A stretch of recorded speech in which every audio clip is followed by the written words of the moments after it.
And welcome back. So we're about to start our first remote session, and this is going to be Zoom for producers. So I would like to welcome Omar Kalom of AV Educate and Jeff Widgren of Zoom Test Kitchen. Gentlemen, the floor. What's up, everybody? How's everybody doing? My name is Omar Kalom. I'm from AV Educate, and this is Jeff Widgren from the Zoom Test Kitchen, Kansas City area. Glad to join everybody today. Yeah, happy to be here as well, man. Hey, Jeff. So before we even start, man, how you been? How's everything going on your end? Going well. Things are busy. Business is big. I think all the reality of kind of current day cancellations are spinning up, the tough ones, the last minute virtual events and replanning and so forth. But that's a good thing in the sense of calendaring and billable time. Of course. Yeah, and for everybody who's watching here, real quick, just to give you guys a heads up of what we're going to be doing here, Jeff and me are going to kind of tackle this from two different points of view. So I'll be working on the kind of more the producer side of this, right? The producer kind of end game. And Jeff will stay to more of the technical side. So we'll kind of be tag teaming here between two different things, just to give you guys full kind of disclosure of how this will be going. So we're going to try to give you as much information as possible within the time allotted. If you have any questions, obviously let us know, and we'll see if we can get those to us. But you guys can go to bring that Zoom producer PowerPoint to start off with. We'll start off with that one. And then once you guys see what's coming up here, we'll kind of dive into that Zoom producer role, which will be, again, what I'll be trying to talk more about, just the producer's roles versus the technical role. And Jeff will focus more on the technical side. So yeah, so again, just once that PowerPoint comes up, you guys can see that. I'll kind of dive into that, which is, there we go, perfect. So Zoom producer, right? And this is virtual, guys. So doing it live virtually. If we go to the next one, this is presented by both me and Jeff. One of the first things I bring up on the next slide is kind of something that I feel when people start doing producing for Zoom. When they start doing producing for Zoom, they kind of ask that question, well, what is a producer exactly? And this is a kind of a general description of that for you. And I'll kind of give you guys a second here to read on that. And I'm going to see if I can full screen that for myself here. But generally, a Zoom producer is somebody who's assisting in everything, right? In the background, essentially, for your client. And what I want to address here is that on the next slide here, so we'll go and take the next slide here. The one thing I want you guys to be aware of is that when you're the producer for a Zoom, you're trying not to stay away from the creative side, because that is a whole nother element that just adds value to what you're doing. Okay. And it's not the exact role of yours. Yours will be more of the logistical side of things, which we'll dive into a little bit here. Jeff, would you agree or disagree with me on that? Yeah, absolutely. Depending on the customer, the size of the event, right, the complexity, how many roles have been defined and hired for, and so it's really important up front to actually know who's in what roles. And if there's an assigned creative producer, I absolutely say you get yourself in big trouble really fast by injecting creativity outside of the bounds that have already really been defined or discussed. And it really is producer is a bit of a project coordinator, right? Yeah, and it definitely expands on it. I think you said it best there. And the reason I bring this up, and I had Jeff say, is that what ends up happening is if you get too involved in the creative side of things, you get bogged down in nitty gritty of it. Like if I got involved in Pirate University's design aspect here with the PIP windows and how everything's going, if I was so focused on that, I would miss the back end stuff, which is what I'm being hired for as a Zoom producer, to really figure out the logistics between what time people are going on, what time zones they're in, what regions they're in, when they're supposed to be there, when they're not supposed to be there. So 2:00 your time might be 1:00 my time, or vice versa. Or you could be even further on the coast from me. Now speaking in U.S. time zones here, but you could be over to California and be 3 hours difference. If I give you the time zone that I'm doing it in and I don't communicate that properly, right there you got an issue. But if I'm worried about the creative side, when that's somebody else's job already, right? Those are things that'll catch you in the long run, which you really got to be careful for. And if we go to the next one here, I'll kind of break down on the next slide here a couple of things for you, but taking a big picture look at what is needed, right? So these are kind of what my thought was as far as how I do things and how I have to take that step back to kind of look at, okay, I'm doing Zoom producing, and from a technical standpoint, I would do XYZ. But from the producer standpoint, one of the things I want to really figure out are these important logistical questions at the bottom here. So what type of meeting is this, right? Meeting versus webinar. There's pros and cons to those and why you want to do that. Those are things we'll get into a little bit. How your participants engage with the audience. And that particularly becomes important when you're trying to figure out what is the method of communication between the audience and the presenters, and vice versa, presenters to the audience. How do they want to do that? And that could be something as complex as creating a unique DSM return feed for your virtual team to see particular elements that's going on, right? Not just one thing or the other. Keep going down here. Sorry. So I'm losing my voice here. Jeff, do you want to jump in on anything on that so far that I've gone over? No, I think you're hitting it. Let's we'll keep rolling. And what's always on my mind is you've talked about like on that creative boundary, and then there's that the technical boundary as well, right? And it's not a matter of having to provide and develop the technical as a producer, but realize the boundaries that are in place, right? And Right. and not bust through those as well. So, and I'll say, not just boundaries, but I'll say what's really critical with Zoom in particular is limitations. There's sometimes that that producer's going to be in conversations with the clients, and during their role of project organization and so forth, and all of a sudden something comes up. It's a wish, right? And it's, hey, we'd like to do this, and it's really essential for the producer to have a good sense of what's been developed, what's been agreed on, and as well actually have some platform knowledge as well, the Zoom platform knowledge of its capabilities and limitations, and even requirements, like role requirements of who has to do what and what rights they have to have as well. And 100%. And so the lines get a little bit blurry, but everybody has to work as a team, and that means kind of sharing knowledge as well. Yeah, and you brought up a good point too about the logistics here that I wanted to keep diving into here. But so many people are expecting to attend, right? How many people are expecting to attend? That is a big limitation as well with a bunch of platforms, right? You can only have so many people per platform or so many windows per platform, and some of those things need to be considered when you think about the bigger shows like Tony Robbins, Grant Cardone, Richard Love, things like that, and they have those Zoom galleries. That gallery view is limited to a certain amount on a page, and you need to account for that when you're doing your looks. So that's something to adjust as well. So if I have 100 people, 2 machines to do 49 each, or if I have 1,000 people, 10 machines to do 40 each, right? So like those numbers change a little bit depending on what's going on. And so that's why you need to ask some of these information, as well as when you're doing breakouts, which Zoom does this very well for you on the back end. If they have a breakout session or a point where they're going to do a breakout, and they're going to go to that point where it's going to say, hey, now it's time for breakout here, and they want to do a small breakouts, 3 to 5, or maybe 7 to 8, or 9 to 10. You should know ahead of time about how many rooms you want to make so that that's ready to go once it's that time. What does a virtual event need to look like? Of how many rooms you can make, right? Exactly. Based on the size of the meeting, how many rooms can you max out at? And right. Is that changeable? Can you call Zoom and say, hey, can I get more? And the answer is yes, but it takes a call, and it takes time for them to turn that around and so forth. So yeah, those are some of the boundaries and limitations I talk about. And sometimes we have to take those extra steps to bust through those. Right. And you as a producer should be aware of that. You should know the pros and cons to each platform in which one you're using. So for this particular story or scenario, we're using Zoom here.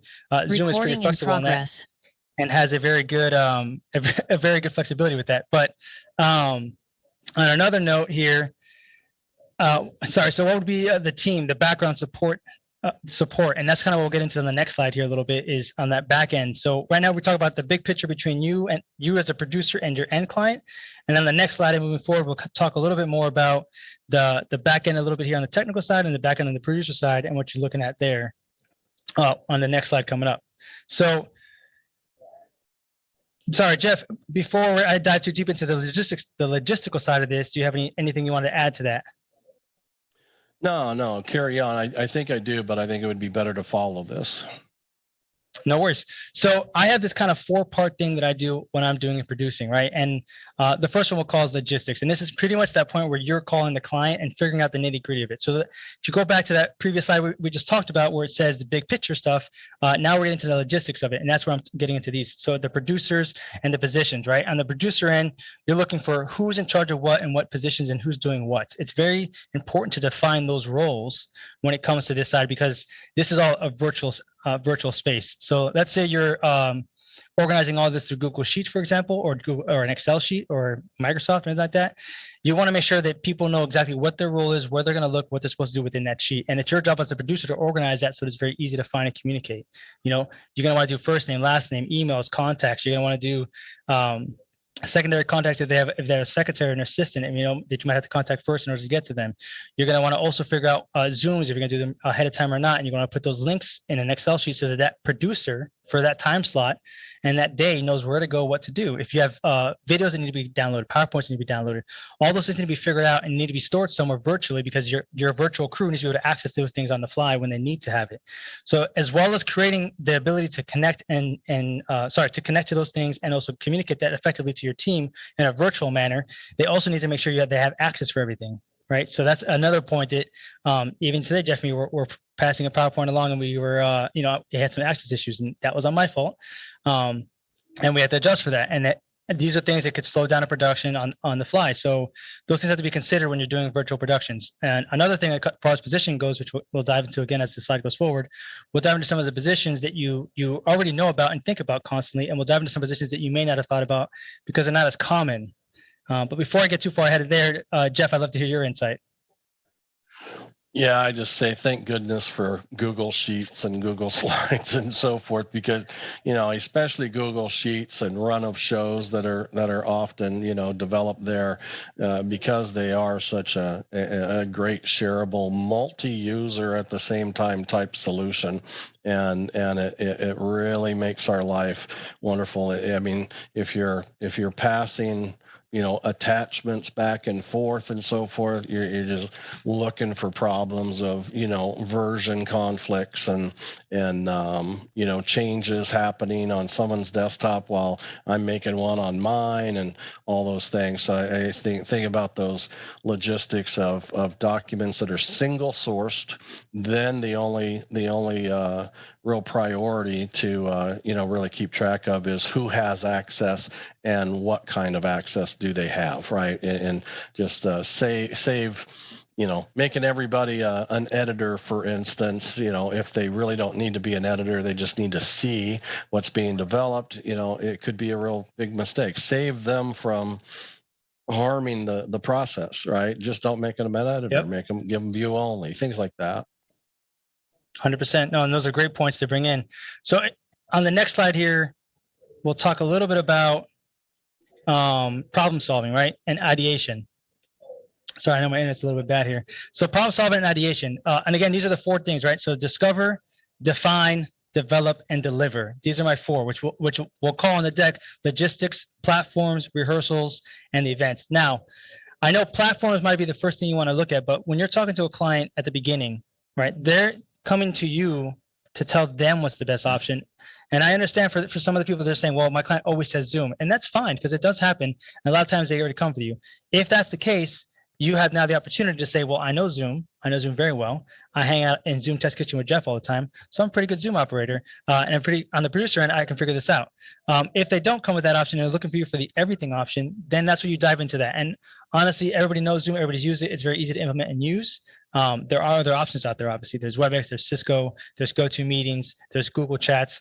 Everything has its pros and cons. I've had to use a bunch of different ones before. I will tell you, I prefer Zoom for the most part, but every client has a different needs based on their particular scenario. So one of the things I want you to think about is on discovery mode is insights into the problem is what you're looking for. And we've kind of dived into that a little bit already and kind of really got into the nitty gritty of that stuff on the producer side, right? Technical side is a little bit different. On the defining, which is what we're coming to next, is on the platform side is the area of focus on. So once you've decided the platforms, right? So if you're doing StreamYard, Restream, Hop-ins, Zoom, whatever the multiple platitudes that you're doing in the background, right? Because essentially we want our end user to see the end results, right? But the background could be a bunch of different things. It could be all sorts of things. It depends on whatever's best with the client, the speakers, and the end user to just see essentially whatever Hopin is showing at this point for this particular scenario. That's what we're doing, right? So Hopin, you're seeing the end results. To get to that is there's a lot of things in the backgrounds that are happening, right?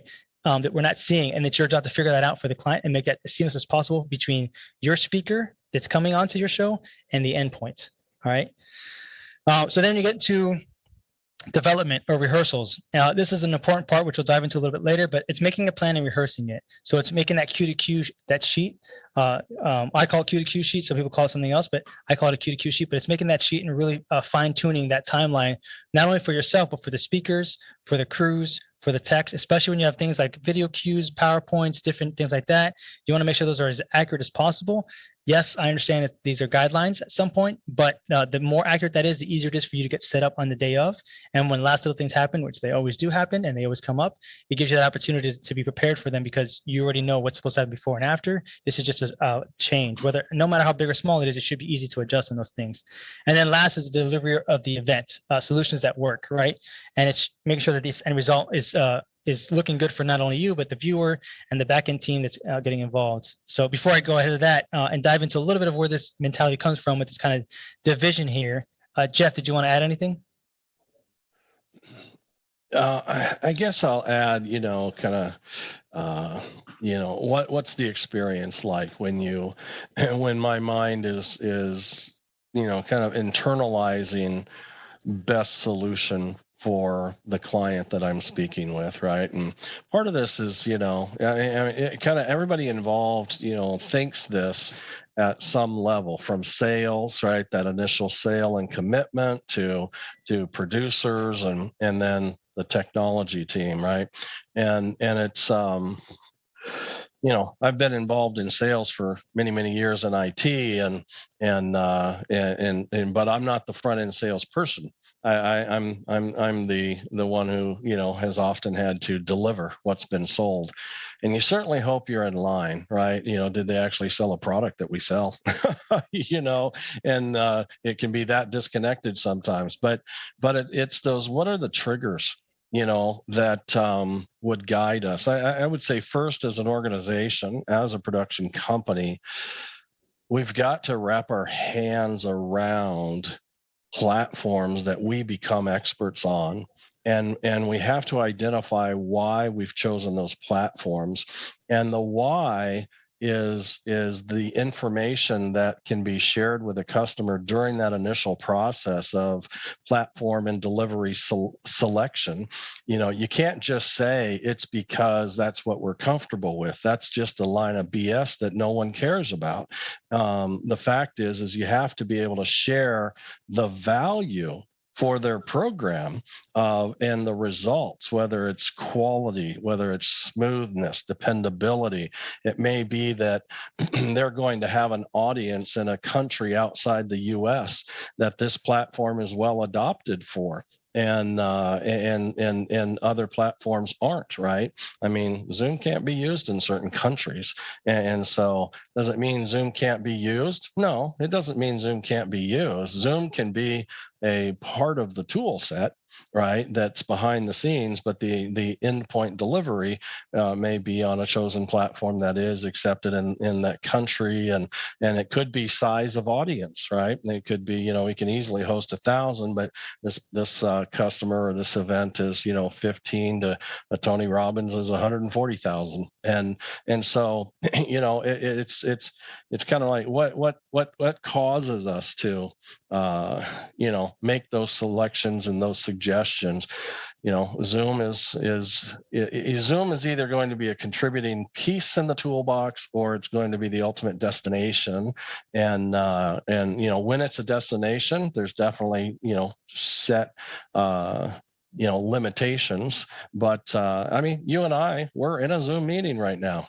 Right, we're the only Correct. ones, other than some technical folks as well, and so it's a piece of the production. Although the viewership is probably on a projector and in a live environment, but it's also on Hopin as well, being streamed out to Hopin. And so between Zoom is vMix, I believe, and then vMix is delivering it to Hopin. Hopin is taking the greater masses, and then there's also some projection, I would guess, of that Hopin stream inside the showing it to the audience live as well. So it's just those components and what it takes for great success. And then there's all those other caveats that that's just the delivery, the visual and the audio. What about Q&A? What about chat?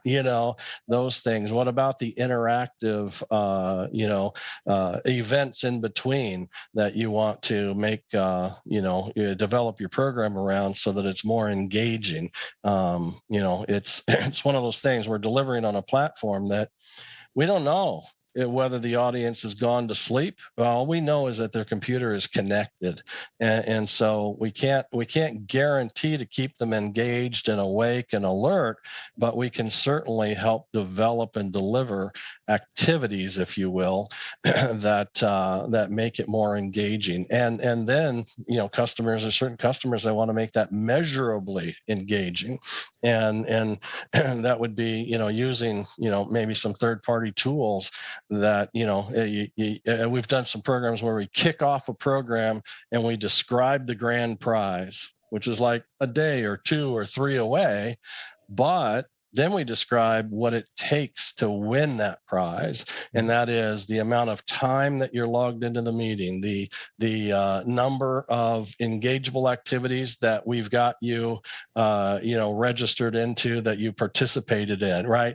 And so there's a number of ways to measure engagement from individuals throughout the entire event and conference. And so that's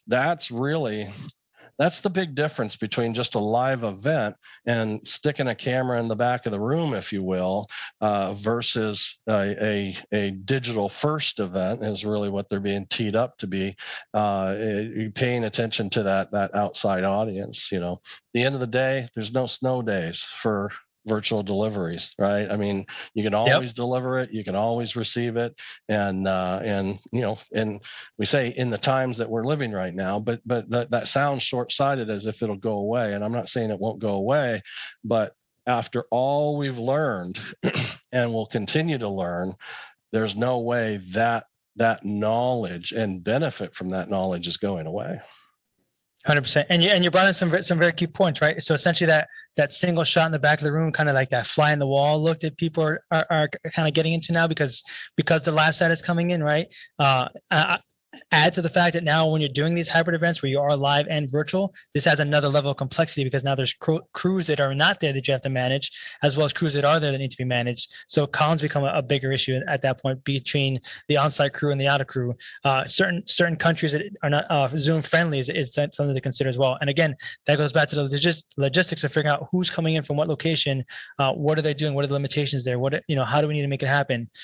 Those are all great points that you brought up. And I brought this up here a little bit early for you guys, or I had the team bring this up here a little bit early. This is called the double diamond.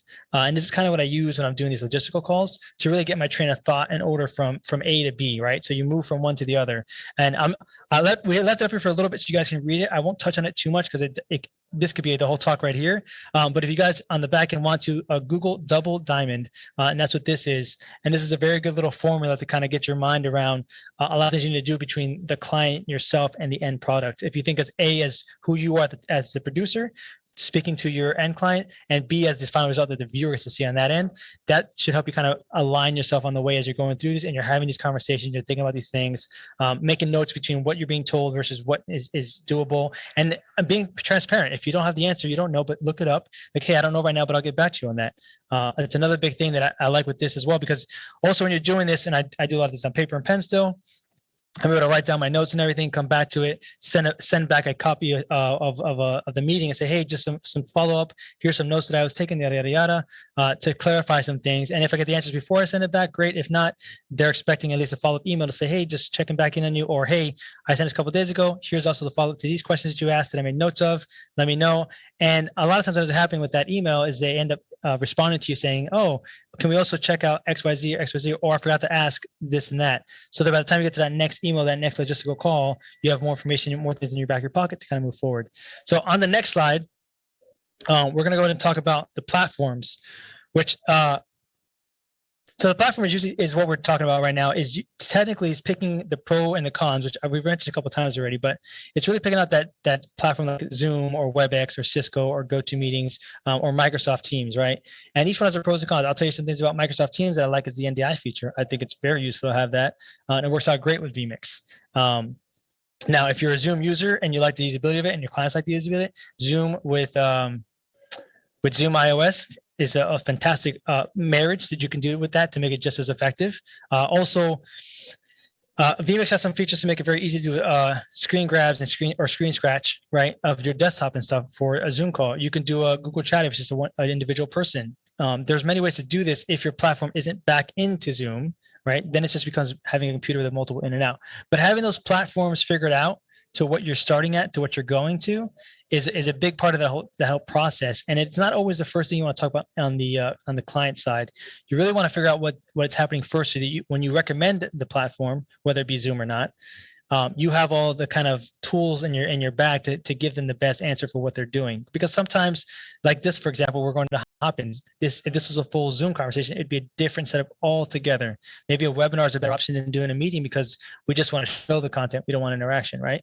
Or maybe vice versa. Hopkins able to make it easier and faster for me to register, see my attendance, see what's coming up, see what's happening, and makes it more convenient for you guys. So that is an option as well. But you as the producer need to know the pros and cons of those two platforms. Jeff, you got any insights? Yeah, it's there's multiple conversations to make these determinations. And that is, ultimately, where do you want the primary volume of your audience to receive your message or your event, right? That could be as simple as YouTube. That could be Facebook. That could be a Vimeo platform, right? Just a destination and a spill. Until the next part of that conversation is, how do you wish to engage with your audience, and does that destination, YouTube or others, or it may change based on their answer. They go, well, we want to be able to support Q&A. Well, does YouTube support Q&A? The answer is no. It supports commenting, but not a structured, moderated Q&A, and so that may move you to a platform such as Hopin and others, and then it can go much further than that. We want, and we're seeing a lot of development around this now is the lobby experience, right?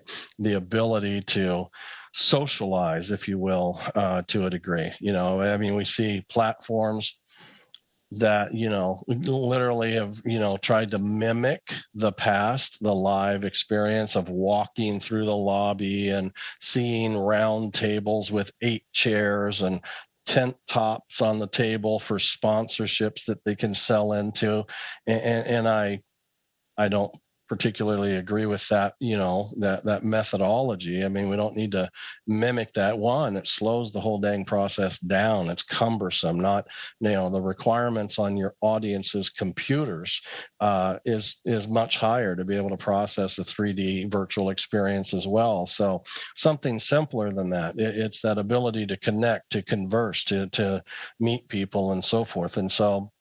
And then, a platform that can support possibly a full-blown conference, take such as Zoom events that they just released, is kind of in version 1 right now. And so it doesn't support quite yet the entire conference, but pretty doggone close because they're doing it on their own version of it as they develop it for Zoomtopia that's just around the corner.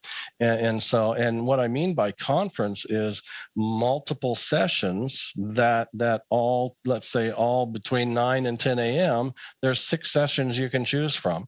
Right now, Zoom Events doesn't support that. So if you really, really, really need that, but you want to centralize the agenda building process and so forth for the audience, then you're going to have a platform that supports just that, right? And so there's a lot of things to consider based not just on the size of the event, but what we want the experience to be like for the audience, and how smooth and seamless we want that to be. And then there's a whole another angle. We did it in the Zoom Test Kitchen last week. We had we had visitors from the Zoom Events team come in, but on the back end and within the meeting, we also provided 6 different languages. So the meeting was all based in English, but we delivered, I'm not going to get them all, but Spanish, Polish, German and Italian and a couple of others, all live interpreters on the back end that were located in the European market. And that was provided by one of our, common visitors in the Zoom Test Kitchen, Robert. And so anyways, there's those things as well. Who's your audience? Because if you want your message to be impactful to the audience, you're going to want to, one, invite the largest number of audience members possible. You can't necessarily make the assumption that, let's say, English is their second language and they're comfortable with it. And even if they do have English as a second language, you don't know the strength and fluidity of their understanding of that language. And if you want your message to be impactful to the audience, you'll provide it in their native language so that they can get the full gist and feeling and meaning of the message as well. So lots of things to consider for sure. But and that's where platforms really, really, really differ from one another. And that's where I would say, embrace that small, simple platform, find that medium size, know what it represents, and then also embrace a large, robust platform as well to provide that at the end. And then the final conversation, I don't know if it's final, but the last one I'll bring up anyways, is what's the experience for your speakers? What are they going to have to do? How do they get in? When do they get in? How do they get managed? How do they get guided? Things like that. And that's essential as well. How much are they going to be burdened or unburdened? And that's a lot of a staffing conversation. How much help are we going to provide so they can just focus on delivery? We worked with a very, very, very large company not too long ago, and that company actually required their speakers to be just about everything. And we were there for some reason, but they still forced the technical burden, to be on their presenters, their employees. I thought it was a kind of an odd approach because it really detracts from their success. But you've got to know, and those are types of decisions that are very hard to change. Beyond just a suggestion. So. No, and those are great, Jeff. You're dropping like these golden real world nuggets that I think people are definitely chopping at the bits for there.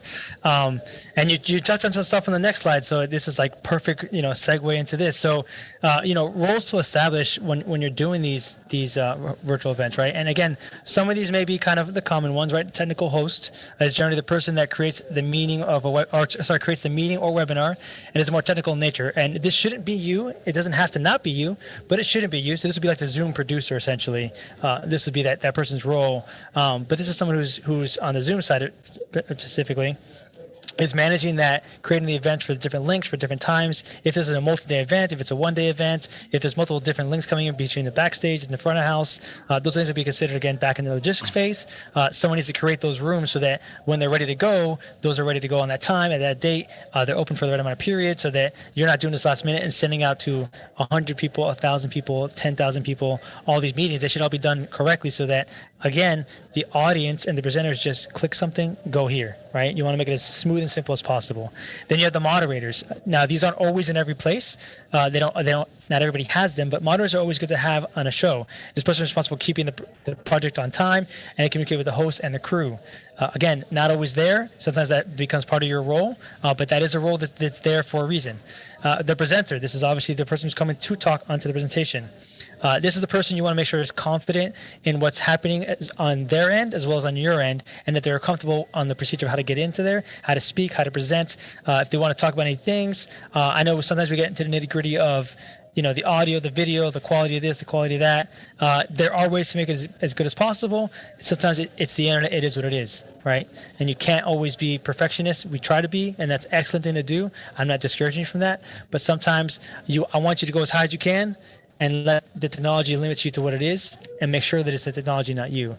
But a presenter wants to know that they are getting the best possible support possible. And if you're telling them, hey, I see your camera's coming in at this, your camera looks fine, it looks good here, on the downstream it's different, it could just be a delay, it could be a bunch of different reasons, but if you can give them the answer, a technical answer that they feel comfortable with, that a lot of times just gives them that confidence and that comfort to say, you know what, let me not get bogged down on this. Let me just do my presentation and keep moving forward. Because a lot of presenters will get down with that nitty gritty with, is the lighting good? Is this good? Do I look good here? Do I sound good? And some of them won't. Some of them are just like, hey, I got it. No worries. No big deal. I'm here. Some of them get really bogged down in that, and you need to be able to confidently tell them, this is the technology. This is what it is. Don't let it hinder you. We'll see what we can make happen. And that's enough to give them the confidence to just be present and be there. This one is not a very common one. One that I like to recommend though when I'm doing a lot of stuff as far as it comes to on the virtual side, when it comes to like YouTube, Facebook, Instagram, and TikTok and things like that. I always try to see if I can get someone to do security. And what I mean by that is someone who can monitor the chats. Not to say that it doesn't happen, but because it does, right? But there are times when people come in and say things that are inappropriate, that are rude, that are vulgar, that are bombing something. Zoom bombs become a thing because it happens. Platforms like TikTok and Instagram, where things can get volatile very quickly. Usually having security to go in there and to help mitigate some things, or at least to answer and respond in some form or another, right? Even a technical support person can really help mitigate that downhill spiral that it happens. We like to call it keyboard warriors. If someone is there interacting that has a title or a name that shows that they're part of the organization, you can usually mitigate some things. Or worst case scenario, security can say, hey, depending on the platform, they can redirect you somewhere to get their answers taken care of. That way it takes you out of that scenario. And then another one here is technical support. I'm huge on this one as well. The last couple of shows I've done, I've recommended it every time. On those shows, particularly what I ended up asking was just a separate Zoom call for people coming into us beforehand. They get to a room, they got sent to a link that person then gave them a link to go to the next place. So essentially the speaker came into a room, spoke with somebody, got themselves ready, got everything sorted up, kind of got a little gist of what was going on. Then they got put into another room or a breakout room that was in a GS or a breakout, so that person said, hey, we're here, we see you. They see a feedback, they see what's going on stage. And then now that technician is there, all he has to worry about is taking them live to screen and giving them that visual cue. And that's kind of what I would like with that technical support. Another way to use that though, is on the reverse side of that. If there's someone who's asking a lot of questions and nitty-gritty about the show itself, your technical team, if you're doing a show for XYZ company, you shouldn't have the answers about the company's information, right? There should be someone on their staff who's in a room that you say, hey, please go to this link or please go to this Zoom for those technical questions you have. There's someone that can answer them. That little ability will stop a lot of the kind of, squeaky wheel people. It'll stop them very quickly and say, oh, they'll go there, they'll get their answer and they'll come right back in. It's a little bit of a tedious click situation, but at least there's the option to say, hey, there is somebody on that side of the line who can tell you what you're looking for, because it's not me. I'm just a technical guy making sure that this gets out correctly into the world. Please go to this link to talk to somebody who's in that department who can help you out. And then the last one, which Jeff talked on greatly here, is the captioner. The captioner, it can be done two ways, obviously, AI, or it can be done with a person. If it's done with a person, you just assign them to that. That's a different thing, but that is also a position that needs to be thought of as well. Captioning is becoming more and more, it used to be, it was an option. Now it becomes more of a requirement because it almost seems silly not to do it at this point, especially with everything going on with Disability Matters and the other effects going on in the world right now with disability organizations kind of coming up and around. Captioning is just one of those very easy to implement, very easy to do little things you can do for your audience to really help expand it. And like Jeff had said earlier, if you have multiple languages going on, that's another way to increase it so that your presenter can still speak in their native language, but still get across to multiple different locations with multiple different language speaking people by having that ability to do that. And it's as simple as turning it off and on with Zoom. But anyways, so that's kind of my 2 cents on that. Jeff, I'd love to hear yours because I know you're going to drop some gold ones there. In and around captioning, I'll tell you, especially when it's centered around Zoom, it is easier to live translate than it is to multi-language caption, and multi-language captioning in the same Zoom meeting is at at best a very, very creative process, and it has nothing to do with what's built in. You'd have to have machines that have joined the meeting that have their own custom captions, and they're feeding them back to the audience. Then you have to train the audience to pin that screen so they can see their language being captioned. It's really kind of a pain in the butt, but live AI captioning that's built in for the English language is built in, and you have to get creative on others. But live language interpretation is actually pretty simple to implement, and it supports up to Zoom supports up to 20 captioners that can be assigned, and many languages, and languages that you can either even hand add by name if it's not one of their built-in 9, I think. But the other thing beyond captioning, where's captioning lie? Where's language translation or interpretation lie? It lies in the category of inclusivity, right? Bringing or delivering to as many audience members as possible. It doesn't matter whether they're physically handicapped, whether they speak a different language. You want to be able to invite them. You may need to desire to provide captioning simply because there's audience members who are on the job, for instance, but they can't turn up the volume. Period. That's all. They can hear just fine, but they can't turn up the volume, and so they'd like to be able to read the captioning to be able to participate and glean a little bit of information off your systems.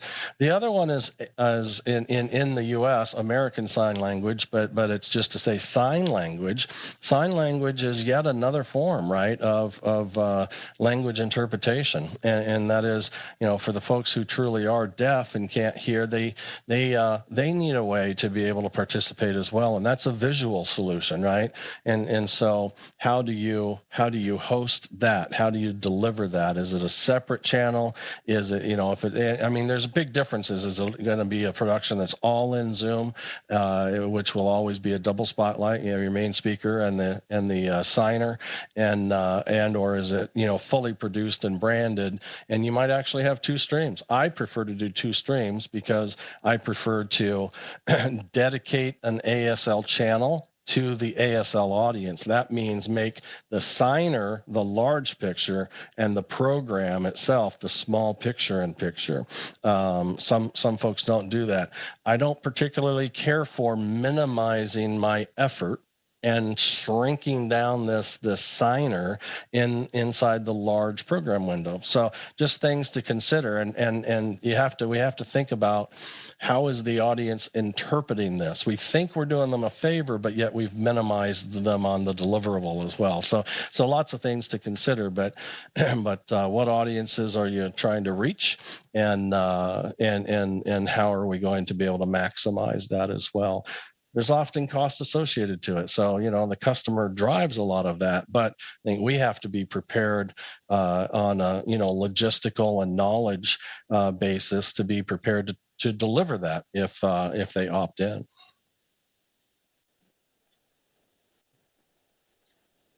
I'll add real quickly. I'm looking over at chat right now. Chat is there in the Hopin platform. I'm watching that as well. So feel free if you have, as we've got just over 15 minutes left, feel free to, if you've got any particular questions or comments and whatnot. I see that Chuck Wojak just posted, since we do Zooms with multiple rooms linked, we often add chat moderators as well, and so it's absolutely essential to pull all that together. So if you have questions as well, I encourage you, go ahead and use the Hopin chat platform, and we'll do our best to recognize those. Awesome. And I second that, Jeff. Yeah, anybody has any comments, please go ahead and talk with us. I will say, you had my wheels turning here a little bit. Imagine the added value on a hybrid event. If you have an interpreter on site, to just how easy it is for us now virtually to get at that stream, say, hey, I just need a DA that SDI back here. Give me that to my computer here, and I'll create a dedicated channel just for people with disabilities. And I'm thinking about my aunt, and just saying, hey, here's a link. Anything you need, they can help you there. They have sign language, they have captioning. Like, that's such a quick, easy added value that it's kind of like, why wouldn't you do it, right? Sorry, that one just hits home to me, man. But anyways, rehearsals, right? So I want to talk about rehearsals here. So rehearsals, this is the part where the tech team, right, really goes through that nitty gritty, which we talked about a little bit earlier, but really goes through the nitty gritty of what's going on, that cue to cue, and making sure that not only the setup is correct for the virtual, because on the back end, there's so many different ways you can do this, right? There's the whole NDI and Dante version. There's the old school and I say old school because in my opinion, NDI and Dante is kind of where we're going, but there's the old school, way with SDI cables and decimators or USB ports, sound ports, and Focusrites to come on the input side. These are all different little scenarios that you can do to really get things done. And making sure that you're wired correctly and properly for your setup is a big thing. And that's when that rehearsal phase comes in. Not only that, but if you're doing rehearsals, for tech check side, if you're doing rehearsals there, and you're bringing your speakers in to do these with you, it also gives them that confidence to know, okay, here's what it is, here's what it looks like, here's on the output, which we talked about again in the beginning. Now, the major point about the rehearsal section is for the crews in general, is to make sure that your wiring is to a T. There are tons of points where you can control all these things, right? But like, for example, my stream right now, I'm coming from a location that the stream isn't doing very well. So I'm changing sizes here. Nothing the crew could have done about that, but you could see me, you can hear me. The crew did everything in their power to make it as best as possible. We went through a bunch of scenarios. It's limited to my location, right? Now, beforehand though, you guys saw, if you guys are watching and following Pirate University or Corporate AV, they did a whole day setup. They did a whole day of tech checks. They showed you behind the scenes. They did a little walkthrough. I saw it on Instagram. They showed you all the different things they were doing in place there to make this a virtual event for you. It doesn't take any less gear to do it than it does in the real world. It takes more, if anything, because there's more things that have to happen. We are maxing out these computers, and there's a lot of things that can happen that need to be sorted out.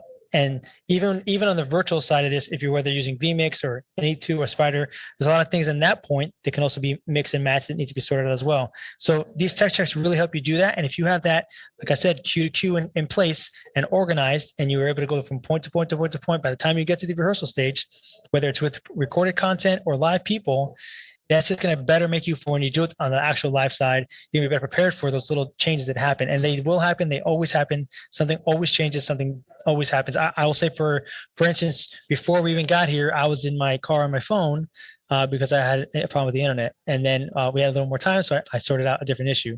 But those are things that happen. The crew adjusted on the fly for it. I'm sure it was not easy because I was coming to 2 different sources. And they worked with me for about an hour to make sure that we were as good as possible. But again, there's more to that story. There's more.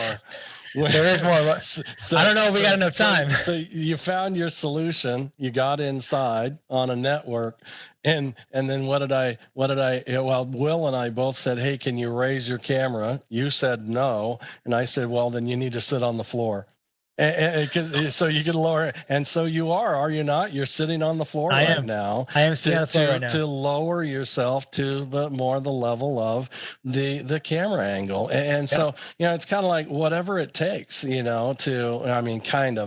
only go so far with executives and so forth. I don't think I would have even asked an executive to just sit on the floor, but it really is. It's I try to put myself in a pain painless spot or painful spot like that, what if, Omar, what if you were that C-level and I needed to, make a drastic suggestion like that?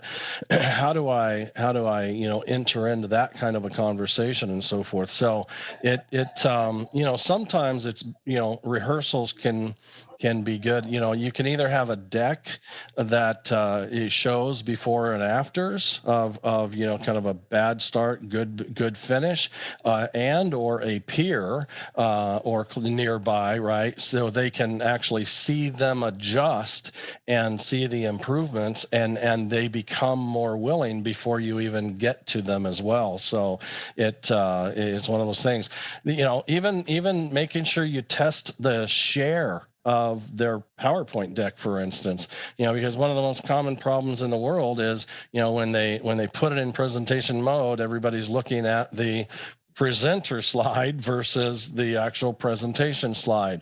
And you try to get that fixed, but the chances of that coming back when you go live is actually pretty high. And so not only do you want to get it fixed, you want to make sure they explicitly understand how they fixed it, so that when they see it again, they can do it without your interaction. Because when you're live, you can't talk to them at that point. And so kind of teach them how to fish, if you will. I always enjoy, when it comes to speakers, I really do. I always enjoy enlightening them with something new, a new nugget of knowledge that helps them feel better, on camera next time. Yeah, no, that's exactly what it is. And that's great. I mean, that again, man, Jeff, you're on point here. That goes into the next thing we're talking about here with the pre-recorded content. And when you're doing pre-recorded content, again, this goes back to, again, scheduling things, the Q to Q, but doing pre-recorded content in particular, there's not just, and I'm not talking just about the client side, right? I'm also talking about, not talking just about the client side, but also talking about the welcome screen, right? So you have that welcome screen that comes in on the pre-recorded side, and on that welcome screen, you're putting in information, right? And some of the things could be as simple as, if you're in this particular room and you're and you need the captioning, here's how to do that, right? If you're 15 minutes left and there's some music playing, you can do some promo stuff, some ad stuff there, but you also have to put instructions, right? Maybe the schedule is there for the audience for the day. Maybe there's also another thing about, hey, if you need to be assisted, here's a link for this to go to this location. And those are little things you could do in the pre-recorded side with the welcome stuff. You could do also breaks, right? When you do breaks aside, you can do a break, you do a little video. When we did our summit, we did a break. We did mindfulness breaks, and those were little videos to get you to stretch and yoga, similar to you guys are doing here. And then the last one, and probably the most important recording, is hard to schedule presenters, and those would be the CEOs, COO, and CFOs. Those are usually very hard to kind of lock down in, and a lot of times it's best to get them on a recording, or if you have a schedule that kind of runs and repeatedly, you might want to do recordings of a bunch of different segments, put them all together for the final product, just have the MC or the end person speaking about it and speaking to the records themselves. It's another scenario where it happens, but pre-recording is also a big thing, and also why you want to do the Q to Q. You want to get those timings right, because sometimes there is things that you are going to still do live between the pre-recorded and the live side, like a stinger, for example. Sometimes you'll do a stinger live and it needs to come right at the end of this video. You stinger to this next person who is live, right? Because sometimes the MCs are pre-recorded. Sometimes the person who you had a hard time scheduling it's pre-recorded needs to come out to a different scenario, and you need to have that done. So there's a lot of different scenarios that happens where having the ability to record people and get that in there and being able to schedule that and get the timing down is very important, as well as everything else. So the main point, sorry, about the pre-recorded content is that welcome screen, break slides, and hard to schedule presenters. Those are three main things that I try to adjust when I'm doing those, because those are always something that happens in every virtual event that's out there. And it's not to say that it's all pre-recorded. There's some where it's some live, some recorded. I can tell you for the summit that we did with Ed and everybody at the AV Tech Talks, it was about 60-40. So most of them were live and there were some that were recorded. But the ones that were recorded, the participants were actually recorded and were in the chats talking to everybody. And then we dropped content and files for them and everything like that. But again, that was planned out that way because we knew some of the presenters were coming from California. One was going to be out of town overseas. So we knew to get that ahead of time. And those pre-records become very important also to have in the line and ready to go, especially when you're doing stuff like in ATEMs or Black Magics, or you're doing it in a vMix, just to get that flow down so that you're able to move forward very quickly. And Jeff, what What would you say is on a technical side of that? Well, I think you've got that. I'm not going to go technical with recording. One, I've had some experience, but not tons, and I know that Ed's here in the audience, and he sometime he can schedule another time for talking about recordings, because recordings are tough in Zoom. They really are. You don't usually get what you expect, and there's all kinds of trickiness and so forth. So I'm going to avoid the technical side of recording, but I will. I love get-togethers and I love conversation, and we're not going to have two-way audio today, but I think I know for sure we're not going to be able to go through any more slides, and I know there's going to be a little bit of missed content there, but I think we owe it to the audience to attend to some of the chat comments here. So I'm going to start with Chuck. He talked about people having the hesitancy to go with Zoom because they've had bad experiences, either delivering or being an audience member with resolution issues, some garbage resolution. And I'm actually watching the return feed inside of Zoom from the Hopin platform, but I'm also watching the Hopin platform directly in the browser as well. And these guys have done a great job making sure that I think we're at 720, and which is the entry level HD, which are perfectly acceptable. The ultimate goal is 1080, but that's not going to make. 360 to 720 is a far cry improvement than 720 to 1080, for instance. But text is even though there's a ton of text on the slide, on my screen is pretty darn readable, let alone the videos as well. The fact is to Chuck's comment here, Zoom does naturally out of the box does not deliver a lot for resolution. I'll admit that, but it's not that difficult to make it a whole lot better. And so I would I just want to say, I'm not going to go through all the steps, but go buy a Facebook portal. I think that's what these guys actually used at Pirate U to get this to 720. Is just have a Facebook portal for $60, $70. Join the meeting temporarily, and then leave. But it'll bump up your 360 to 720 instantly.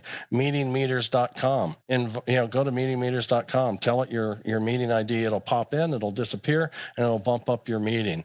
Write a support message to Zoom and say, hey, I'm so-and-so. This is what we do for who. We would we'd really request to, because of the value of our, deliveries and so forth, we value being whitelisted to HD or full HD, which is their way of queuing up, 1080.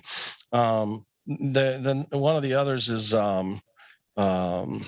Mike Grabe mentions about PowerPoint and Google Slides, in a common folder. And do you find most presenters prefer PowerPoint over Google? I would say when it comes to slides, I would say people do prefer PowerPoint over Google Slides, because Google Slides is all web-based, right? And so I don't know that any of us are terribly comfortable with doing that. Now, ultimately, at the end of the day, we don't commonly deliver a lot of animated slides, animated being the key words. And so, you can build your foundation in Google Slides and save it out to PowerPoint, and that works fine. PowerPoint usually is going to be on an external computer feeding into your Vision Mixer or whatever you're using, but it works great that way, because then you can extend that. I don't love, and Omar, you've done a great job on, you're not keying up your own slides today, but you very professionally have said, on this next slide we're going to talk about, and the on the next slide reference is actually a reference to somebody behind the scenes to move your slides forward. And so it's not that next slide please type comment that is pretty highly distracting and unprofessional, if you will, at the end of the day.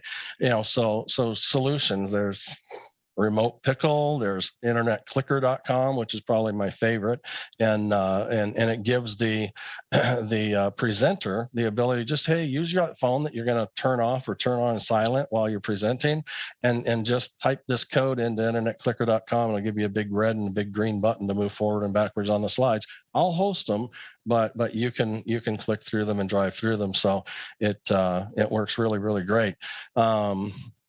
I don't know if Chuck's serious on this one. I think he is. He says, for big events, we go a step further. All attendees go through a tech check. I'm like, what? So that's a lot of work. But I can see, if it's meant to be a very interactive meeting where everybody will be present on video and so forth, and audio, and you want that nice audio level to be consistent, I absolutely don't have any argument with that, other than the great amount of time that it takes. Zoom, I'll just say this. I think Zoom has done an incredible job delivering a tool that the world thinks is the easiest thing in the world to use. And I'm just saying, I think they've created this thought and opinion. I'm not saying it's true, but it and I'll say to their success, and I mean, I love Zoom, since I spent, going on a year and a half in the Zoom test kitchen every week. I do love the product, and I love the company, and I love what they stand for, and their culture is amazing, and their development, schedule's just crazy. But needless to say, they do a great job, and so their success of this, I'm not going to call it a facade of ease, but this understanding of ease of use has created a massive adoption, and that's good. I mean, they've given us the ability to not have to worry about how do I get you connected to your Android, and your iPhone, and your PC, and your Mac. I mean, they've done all that for us, and so that's great. But just connecting to a Zoom meeting has nothing to do with actually managing it. It has nothing to do with using it as a tool in your toolbox to then have to pluck out video and ISO audio and so forth. And so we often use it that way and run it through a vision mixer, and because the customer ultimately wants a real branded experience.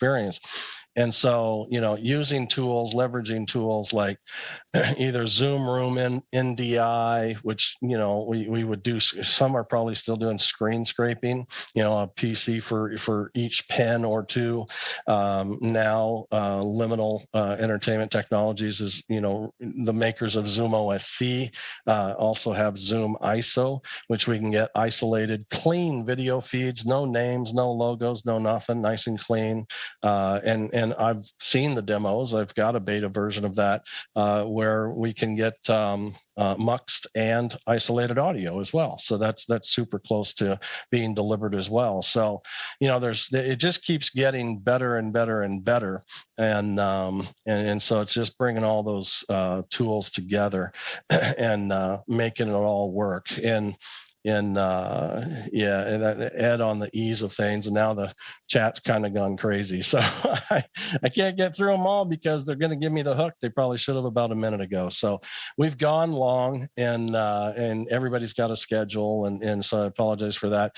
I invite you all, if to the Zoom Test Kitchen anytime. It's an open community, a friendly community that anybody can come join us. It's primarily Zoom production type people, Zoom moderators who just want to enhance their skills. It's not really agenda driven. It's come in with your challenges, come in with your successes, and make that happen. One last note is Zoomtopia is coming up, and I'm not here to promote that in particular, but that's like a week and a half away, I think. The same week, the Friday following, if you want to get some insight on the behind the scenes view of and Q&A of how the production team at Zoom put all that together and delivered Zoomtopia, you're the first audience I've told.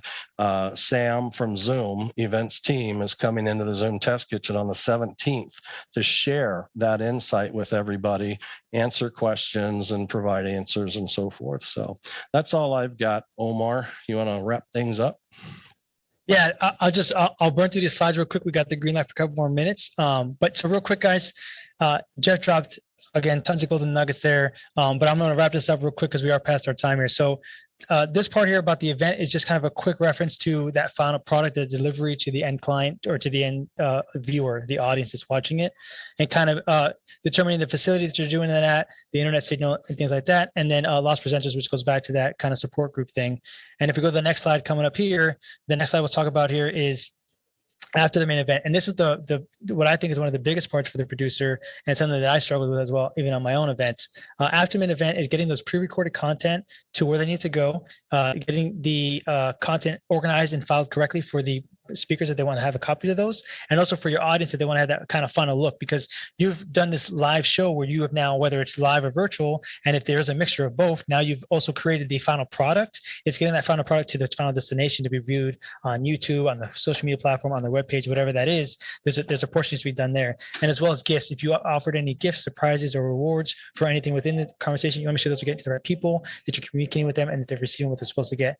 And then right after that, sorry, next slide here, is a back channel, right? And the back channel, I kind of put a couple of things there that I've used. I'm sure there's other options, but when I talk about back channel communication, it's either a back of house Zoom, right? Or Discord or VComms or UnityComms or Google Sheets. These are all things in the background that you're using to communicate with your queue virtually all over the world, whether that's in India, in the US, in California, New York, Africa, Japan, the UK, wherever that might be. These are platforms that you can use to kind of bring yourselves together and work with it. These aren't all of them. These are just a few of the ones that I've used. Discord, I used out at the beginning. I've kind of moved over to VComms now. I've used Unicoms here and there. I know there's some other pieces I've used that before. Google Sheets, I'm really big on.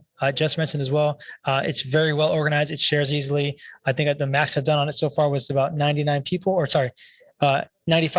we got to that 9,900, there was a note about kind of making it live to public. So that might be the limit for Google Sheets. But if you needed to know what that is, that could be it. But those are great resources that I recommend to everybody. And then for the final slide that I have here after this one is just a quick little thank you to everybody for tuning in and watching us. If I had any last words to say here, I highly recommend you guys tomorrow at 9:30 tune in to watch Ed talk about audio for hybrid events. Ed is a mastermind when it comes to audio, especially in the hybrid side, and he's kind of one of my go-to guys for that. And I'm sure Jeff has something to say about that as well. But mainly just thank you guys for watching so much. I hope we've kind of given you both the insights on a quick 60-minute little break about the producer side and the technical side and what's kind of expected of you if you get that role. A lot of people when I first started doing this, we just did Zoom producers, which was me just monitoring and being kind of three positions at once. But when you get to that call to be that producer end, and one of the things I'll add to what Jeff was saying earlier, real quick too, before I stop talking, sorry. One thing I'll add that Jeff had said is also, if you know people that are already doing this, it might behoove you to call them if they already have a Zoom account that maybe already has 1080p access to it. Bringing that person onto your team, put them in a lead position, like Jeff or myself or Ed, could get you that ability to have a 1080p account because they already own it, and then you just pay a fee for that instead of having to do the whole mess the other way around.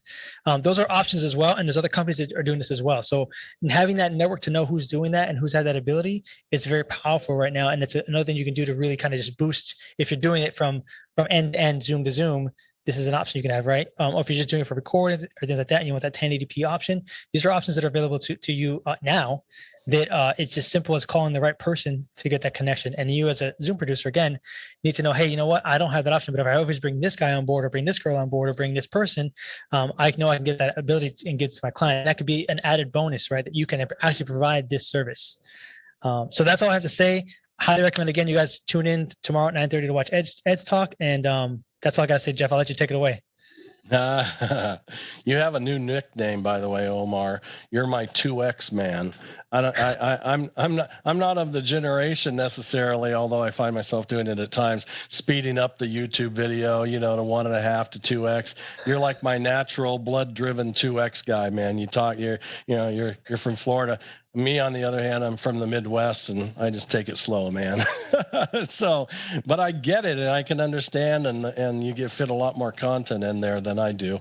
And but needless to say, I think the 1080 as a service is a great point. There's a few of us definitely who can provide that, and we can even provide it with I don't know if I'd tap into it myself if I couldn't have like back end access to that account for the show, because there's just certain things like polls and starting a live stream and so forth that you have to be that guy. And so we can even provide, the temporary credentials to have that type of access. But it's short-term access for a particular event, but yet you get to deliver 1080 and so forth. So, there's little things that can get in the way, and sometimes there's some expectations that are larger than they should be. You say, hey, I'm on a 1080 account, I should be seeing 1080 all the time. Well, I'll just say you're wrong. It is not like that, but we can certainly explain why and when, and that the capability is always there, but when you should actually see it and how to test and verify that and so forth as well. And then maybe the last thing I'll say is this, topically it wasn't, this outline, but please don't disregard the importance of really understanding Zoom security. I mean, it is our responsibility to understand the ins and outs of Zoom security, and that varies. If you're just using it as a kind of a green room and you're pulling speakers out and so forth, that's not probably quite so critical. But when you have an interactive meeting and hundreds and hundreds of people in there and so forth that can turn on cameras and mics and managing mics and cameras and sharing screens and so forth, that can be a big problem. Zoom Test Kitchen admittedly has been Zoom bombed, painfully, embarrassingly Zoom bombed, and I've learned a lot from it, and I think we've got some pretty solid best practices. And I just say, go. And there's great documentation on it at Zoom, but we cover it as a topic often inside the Zoom Test Kitchen as well, just because it's there's just so many things to know and realize. One of my dropped videos one day will say, so you think you know Zoom, do you? Because it has that appearance of easy. And I'm telling you, it is to know all the ins and outs and where those choices are and when you can see those choices and when you can't and so forth. It is not easy, especially when your ass is on the line with the customer and their production and so forth. So, it takes time. And spend a lot of time, get good at it. There's a ton of work out there that involves, Zoom some way or another. So it's definitely worth the investment. That's all I got. Awesome. I love it. So listen, real quick, again, tomorrow 9:30, watch Ed. He's going to talk about audio for hybrid. Definitely the guy to go to. And also a big thanks to Will Austin in the background right now. He's been controlling all this, making all the magic happen for you guys. Big thank you for you, man, for being a part of this and really rolling with the punches with us. But thanks again for watching with us. Sorry we went over time. Hope you guys have fun going to the next session. Talk to you later. Take care.